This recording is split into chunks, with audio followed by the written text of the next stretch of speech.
What's going on, guys? Andre Haykal Jr. here from Client Ascension, and I'm here with my good friend and one of the students in the program, Alex Welch. Welcome back to the Student Spotlight interview. Thanks for having me, Andre. Of course, bro. We were just rolling before this, before we turned on the record button, had a good conversation there.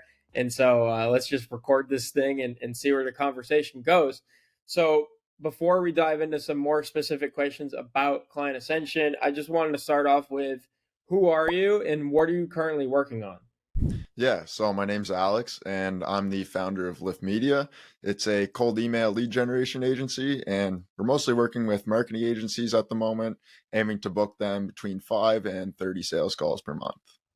That's solid, bro. Yeah. And how do you come up with the name? I'm always curious to know, like, was it just something that you spun up? Is there some deep meaning behind it, like something in your family's history, or is it just nothing crazy? Yeah, well, honestly, there is a story. Like when I was starting out the agency, I wanted to do something with gyms just because I love like Okay. working out and fitness. So originally I was going to be like an agency for like just trainers and gym owners and whatnot. And so that's where the name Lift came from because like lifting weights, right?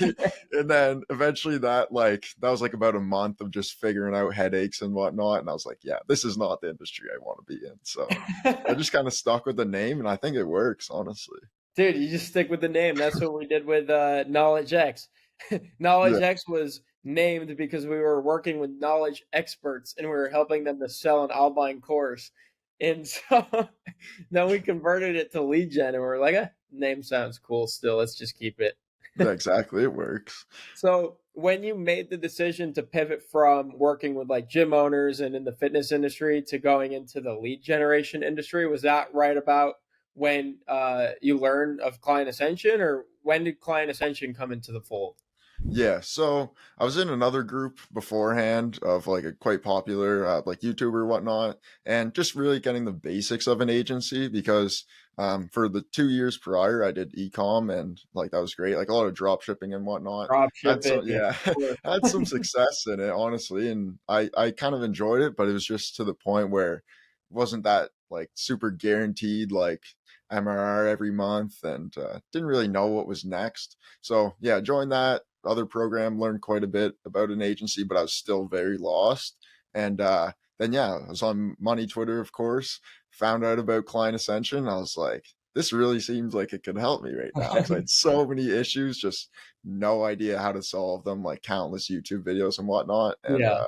yeah, I actually think you or Dan might have reached out to me when I was purchasing some list kits, and then hopped on a call, and yeah, rest is history I now. was gonna say we were talking about it off camera, but you're like the top donor for list kits, so we appreciate it. Yeah, yeah, money well spent there for sure. Yeah, dude. No, you were supporting ListKit. What was that? Almost 2 years ago at this point, which is crazy to think about. Mhm. And yeah, it just made so much sense because we have people that will buy lists and then they're like, okay, how do I use them, or what do I do with them, or how do I build it the same way you do? And those are all questions that obviously Client Ascension in some way, shape, or form is able to answer. So I guess you already kind of tapped into why you decided to join Client Ascension. I guess when you joined, what were some of the biggest problems you were trying to solve early on? Yeah, I'd say I had a lot of like lower tier clients, like where they're just kind of starting out their agencies and they weren't the most like qualified. Like nowadays, I wouldn't take any of those clients on just because the scale of what I'm working at. But I think the biggest thing was I didn't really know how to manage all my inboxes. Like I was still using what's the app called? List or uh Lemlist, that's what it was at Lemlist. the time. Cool. And you could only connect one domain. And so I was like sending 1,000 emails off one domain every month. And I was getting some results, but it wasn't anywhere near what I could be doing. So I was really just trying to figure out how to actually send these emails properly, and then really just how to actually grow the agency because Yeah. I knew like I needed a bunch of things, but I just didn't know exactly what they were. So Yep. Yeah. So yeah. it sounds like big issue number one is just working with unqualified clients. Mhm. And Hormozy talks about this a lot, where he's like, it's the 80-20 rule, right? Like you're spending 80% of your time with these really bad clients and only seeing a 20% return, or 20% of your revenue is from like the 80% of the time you're investing. And it's like, that doesn't seem right. And so that's a big issue that you identified. And then the second is just volume and scale of cold email. Like now we teach, or we like set up or make sure people set up 10 domains to send from, because you just, with cold email, especially now with all the competition, and we were talking off camera about, all these new data providers, there's just, you need volume. You really Mhm. do. Before, you could get away with one Mailshake account in the early days of cold email mastery and just rip, 40 emails a day and forget about it. But different landscape today. Yeah, big time. Like back to the 80-20 rule as well. That was a lot of my issues were just from that. It was like spending all my time working on these clients who were, yeah, really just not getting me the greatest results, and also who didn't really care about their agency. Like I had a client who just shut down his agency and was like, "Yeah, I'm leaving now. I'm not doing this anymore." And I was like, "What?" Like Yeah. that's not how it should go. So, Yeah. yeah, just We've now had that as focusing, well. yeah, focusing on just the higher level like clients, I should say. And yeah. Yeah, and I feel like the qualification is almost baked into the price, right? I feel like we had our worst clients when we were just doing performance basis, because there was no buy-in. I always talk about the buy-in. If they're not paying you up front to start the work, like they're not invested yet. So they can just go and stop the agency and not feel like they lost something. But for you, it's like you just lost a whole client that you were working really hard to get to, results that you could get paid for. And it's unfortunate. Mhm. But that's part of the learning curve. So I guess, what were some of the solutions that you implemented just going through the client ascension community? Did you change your pricing structure? Did you scale up your cold email volume? Like, what did that look like? Yeah. So, I mean, pretty much changed everything, like the entire system of how my agency runs. But yeah, definitely changed my structure of the pricing where charging almost like four times the amount I used to, as well as I also like completely automated my onboarding and changed that up a ton. So now I'm like getting praised by clients because they're like, wow, this is so easy. I've worked with so many agencies who I go spend 2 hours on like calls with and different things, and then we're 3 weeks into the process and I think things should be launched, but like still asking me for passwords and going back and forth. So that was a huge one where it's just like super simple, because I mean, you think of when you're buying something like on the internet, you get that email confirmation right away, and then you're getting constant updates for like tracking, and then you also might be getting like promotion emails. So it's similar to like onboarding where you want to Yep. have those emails going out right away and whatnot, and just make sure they're always like in the keep them in the loop and like make sure they're not having that buyer's remorse type thing. So that was a huge one as well. And then also, yeah, just really how my service actually performs. So like cold emails for my clients, then also for myself. So switching over like to smart lead, and also, yeah, just actually learning how to build lists the right way, and ultimately writing scripts way better. Like I'm a way better copywriter now than I was 6 7 months ago. So yeah, Yeah. a There's a lot of lot there. I think the yeah. two biggest needle movers that I got from that is onboarding. Mhm. And it's so funny because you change onboarding just a little bit. It's not hard to get onboarding right, Mhm. because it's just a set of steps. Like, it doesn't have to do anything with results. But if you do it the right way, you get complimented on it like all the time. Like, clients are like, wow, like this is way different than any other experience. It's kind of like what you said with Amazon, Mhm. with the confirmation emails right after you get you make a purchase, right?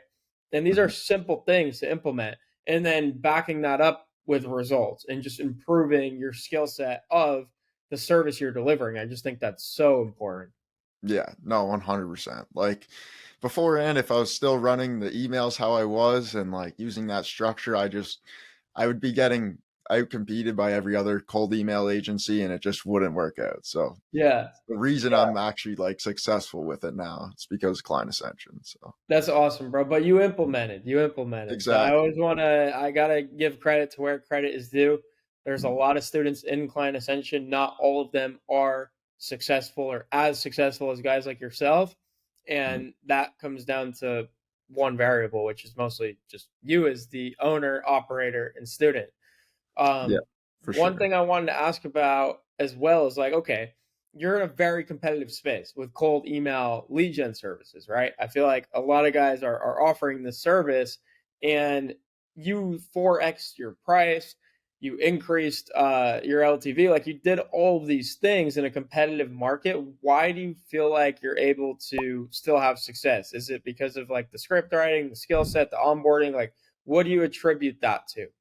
Yeah, I'd say there's two different things. One would be like on the sales side, like on that call and whatnot. And then the second one would just be kind of on like the results side in what you do. So, first off, on the sales side, I think it's more so just like the personality and just like the unbelievable confidence you have to have in yourself. Because if you show up on the call and you're like kind of unsure of what you're saying and like just scared almost and getting like power framed by the like potential client and like lead whatever, you're really like it won't go too well because they'll be like, oh, this guy's just unqualified, doesn't mean anything. But if you can just actually prove like what you're doing and have that confidence in yourself, that helps a ton. Because then they're like, oh, this guy must be the expert, right?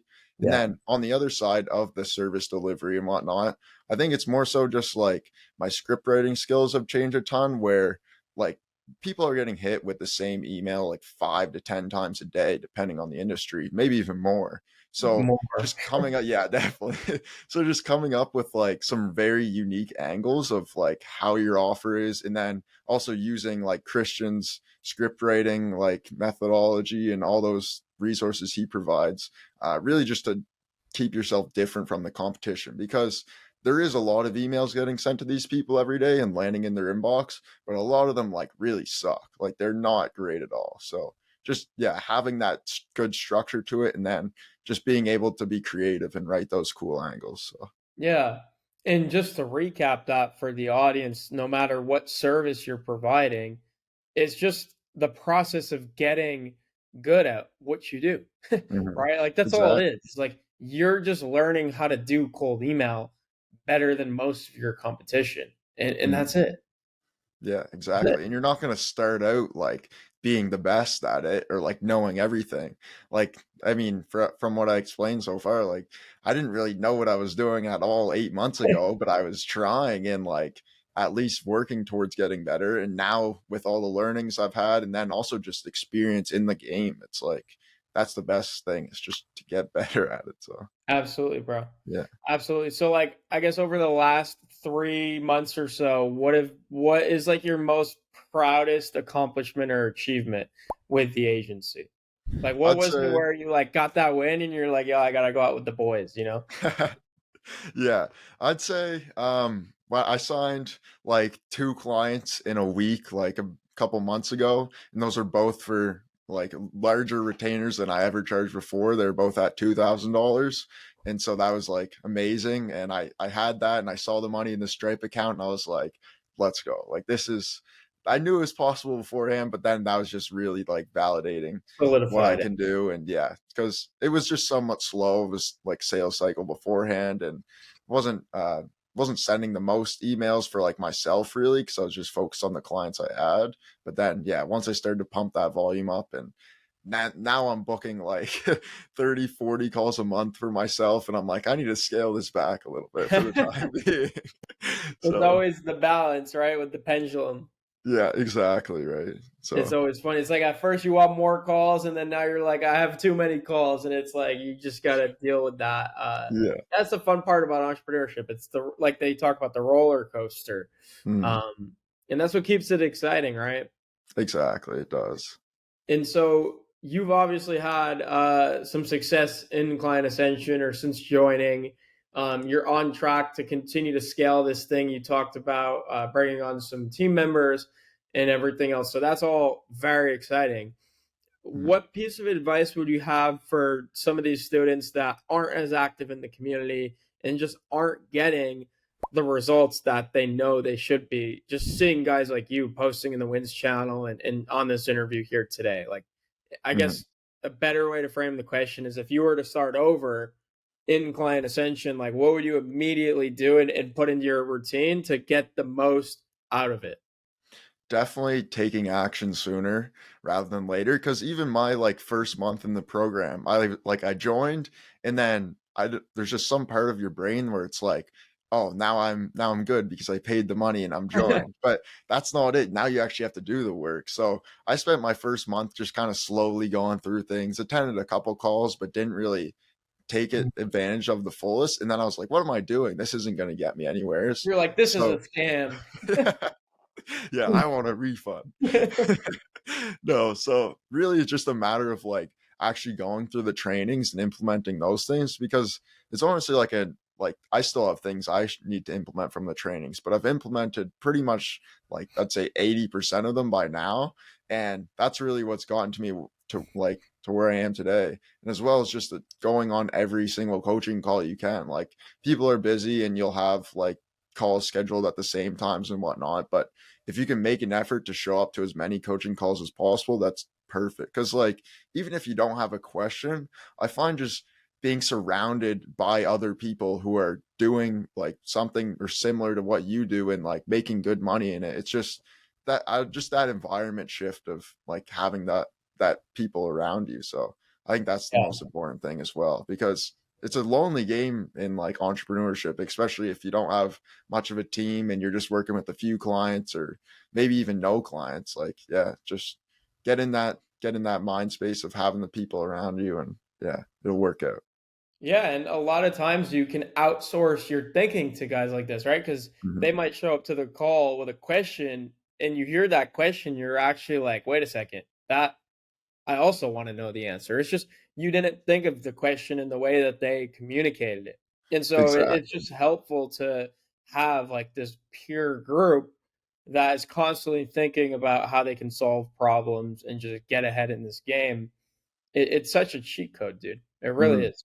No, Mm. exactly. That's another good thing to mention, because first couple of calls I went to, I was quite like nervous to even ask a question. So I was like, oh, I don't know if this is covered in Kajabi. Like, I don't know if I should be asking this, but it's like, don't be afraid to, because everyone like every question's a good one. Then also it's like, yeah, there's so many different things that are like get asked in the group or like in the calls that you would never think of. And you're like, wow, I actually should implement that in the business. Yeah. So Yeah, just exactly. being a fly on the wall, and a lot of Mhm. these conversations can give you insights and answers that you weren't even expecting, which is such a Mhm. cool feeling.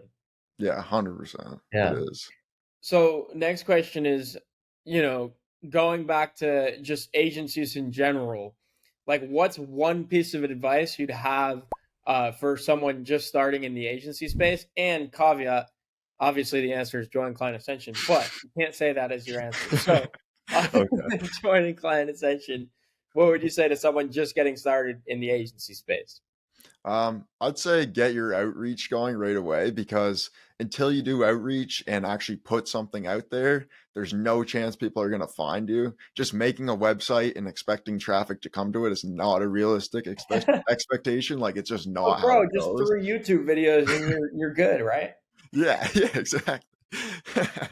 So like, yeah, just a matter of actually getting some type of offer out there in the world for people to buy, because I think that was the biggest mistake I was making. Like, no matter what business model I tried like beforehand, until the agency space, it's like no matter how much work you do or how many like colors you change on your website and how perfect you make things, it's like no one can actually find you until you put your stuff out there. And then once you have a client, like, don't be afraid to fail if you have some type of guarantee in place where they get their money back, because it's just a matter of really trying to stack up some type of results at first. Like, who cares if you don't make 10K a month in your first 30 days? Like, that's not just realistically, I mean, people have done it, but it's not something that's very possible for like the average person, I'd say. So And who cares? I mean, are yeah. you only in the game for 30 days? No, like Yeah, if you're exactly. seriously committed to making this work long term, thinking longer time horizons, and just by doing that, you will immediately put yourself above competition because they're going to take shortcuts, they're going to cut corners, and those are all opportunities for you to step in and do it the right way. 100%. Because yeah, at first I feel like I was that way where I thought in really short time frames and would like get upset with myself and like honestly just get down on myself, and it wasn't good because I was thinking like, oh, if I don't get this done in like 2 weeks from now, then it's all going to go wrong. But that's just not how it works. Like, yeah, if you can think in those longer time frames, then you don't get as upset with yourself either. And like if things go wrong, it's like, all right, that doesn't really matter in the long run. So Yeah, you got to go a few steps back to go even more steps forward. That's just one of the exactly. quotes I always think back to. Hmm. But you mentioned outbound and just reaching out. And I feel like that's so important because for some reason now people think, like I made that joke of like, oh, I'll just, start a personal brand and record content on YouTube and tweet and make TikToks. And I'm like, in the beginning, dude, like nobody's gonna be seeing that shit. And it's Hmm. like you have to ram volume and do outreach. Like you have to take the initiative of like being proactive and going out and getting your own clients. And most people either just don't know how to do it or they don't have the attitude or the energy or the motive to do it. And that kind of leads me into the last question, which is just like, where can people find you, follow you, and learn what it's like to work with you? Because that's exactly what you help these new agency owners to do. Yeah, exactly. So my Twitter is Alex Welch 90. So you can follow me there, post quite a bit about cold email and whatnot, and just like what I'm doing really. That's mostly what I use for any type of social media. And then just for my agency, it's liftmb.com. So the MB, actually, funny story about that, that stands for media buying. So So even gym, worse. company, fitness, media Mhm. buying, and then Yeah, cold. exactly. Because there's gonna be like Facebook ads and that like Instagram ads, whatever, for like gym owners. So not even close to what I do now. But I just felt the name stuck. So yeah, Yeah, I love it. liftmb.com. Yeah, exactly. No That's need to that's change a it, great bro. one. I love it. No, exactly. Just a short domain too. I found that was the coolest part. Yeah, So wanted to keep it it that way. sounds nice too. Lift MB. I mean, Mhm. dude, it just points to what we were talking about before. Is like your landing page, the colors, the buttons, like none of it matters. It's Nothing. all traffic. Yeah. I signed my first 6 clients using a like a Notion like page that I put public on the internet. Like I would literally have a Notion link and be sending it to people and then they'd buy like Yeah, if you have crazy. traffic and a good offer, the Yeah. other things you can figure it out or make it Yeah, work. However. exactly. And so, dude, that was a lot of fun. It was cool for me to learn more about your story and just what your perspective has been like going through client ascension. I know you got a couple months left. You have some big things you're currently working on. So I'm Yeah. excited. We're all excited to just continue to follow your journey, bro. Yeah, appreciate it. No, it's great. 100%. Yeah. All right.